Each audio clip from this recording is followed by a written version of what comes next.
Assalamualaikum warahmatullahi wabarakatuh. Hello guys, welcome to my channel. Perkenalkan, nama saya Rani Oktavia.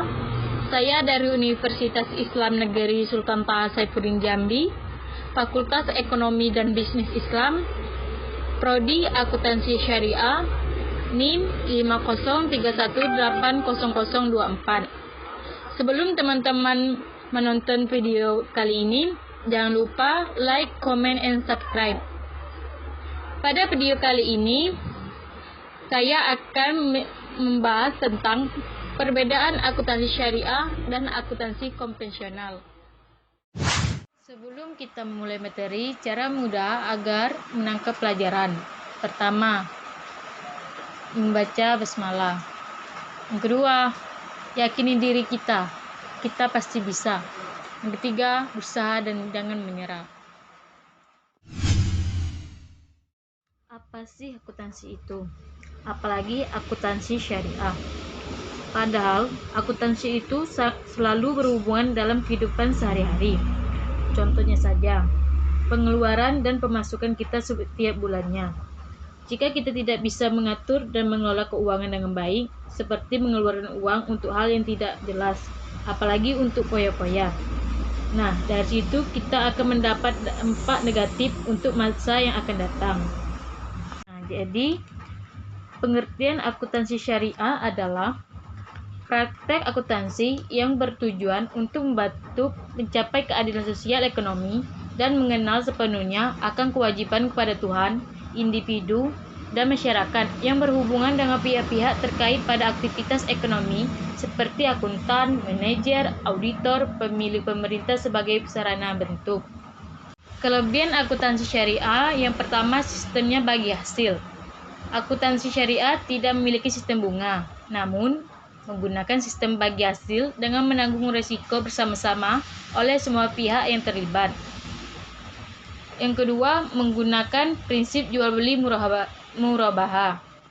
Dalam transaksi jual beli, akuntansi syariah menerapkan sistem yang sesuai dengan ketentuan agama Islam.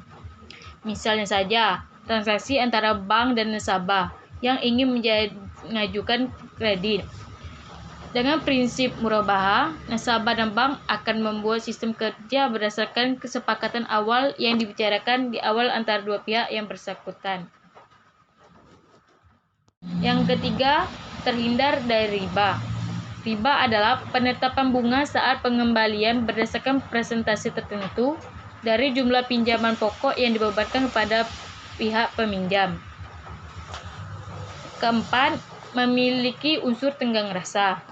Akuntansi syariah tidak hanya fokus pada pelaksanaan akuntansi, tapi juga terdapat unsur zakat yang menjadi salah satu kelebihannya. Sedangkan akuntansi konvensional berasal dari kata asing yaitu accounting, yang berarti menghitung atau mempertanggungjawabkan. Akuntansi adalah suatu proses mencatat, mengklasifikasi, meringkas, mengolah, dan menyajikan data, transaksi, serta kejadian yang berhubungan dengan keuangan. Sedangkan tujuan dari akuntansi konvensional yaitu sendiri berfokus untuk pelaksanaan kerja manajer dalam menjaga investasi yang dipercayakan pemilik atau kreditor pada dirinya. Terlebih lagi, tujuan akuntansi konvensional yaitu laba tentu saja menjadi pencapaian utamanya. Sedangkan akuntansi konvensional, dia memiliki kelemahan. Yang pertama, metode penilaian historical cost yang dianggap tidak memberikan informasi yang relevan bagi investor, apalagi pada masa inflasi. Kedua, sistem alokasi yang dinilai subjektif dan arbiter sehingga bisa menimbulkan penyalahgunaan akuntansi untuk melakukan penipuan untuk kepentingan pihak tertentu yang dapat merugikan pihak lain. Yang ketiga, pihak konservatisme yang dianggap menguntungkan pemegang saham dan merugikan pihak lain. Keempat, perbedaan standar dan perlakuan untuk mencatat memperlakukan transaksi atau pos yang berbeda. Dan ini perbedaan modal dalam konsep akuntansi konvensional dan akuntansi syariah. Kalau akuntansi konvensional, dia menjadi dua bagian, yaitu modal tetap. dan modal yang beredar. Sedangkan akuntansi syariah yaitu menjadi harta berupa uang atau cash dan harta berupa barang atau stok. Selanjutnya barang dibagi menjadi barang milik dan barang dagang. Dan perbedaan dari prinsip akuntansi syariah dan akuntansi konvensional. Kalau akuntansi syariah, yang pertama, prinsip pertanggungjawaban. Karena dasar yang digunakan dalam akuntansi syariah ialah Al-Quran, maka prinsip pertanggungjawaban merupakan salah satu bentuk implementasi hal tersebut. Yang kedua, prinsip keadilan. Prinsip keadilan dalam akuntansi ini merupakan dua pengertian. Pertama, keadilan yang berkaitan dengan praktik moral, yaitu kejujuran yang merupakan faktor yang sangat dominan. Tanpa kejujuran ini, informasi akuntansi yang disajikan akan menyesatkan dan sangat merugikan masyarakat. Dan yang terakhir itu prinsip kebenaran. Maksudnya, berkesinambungan dengan prinsip keadilan. Prinsip kebenaran akan menciptakan keadilan dalam mengakui, mengukur, dan melaporkan transaksi ekonomi.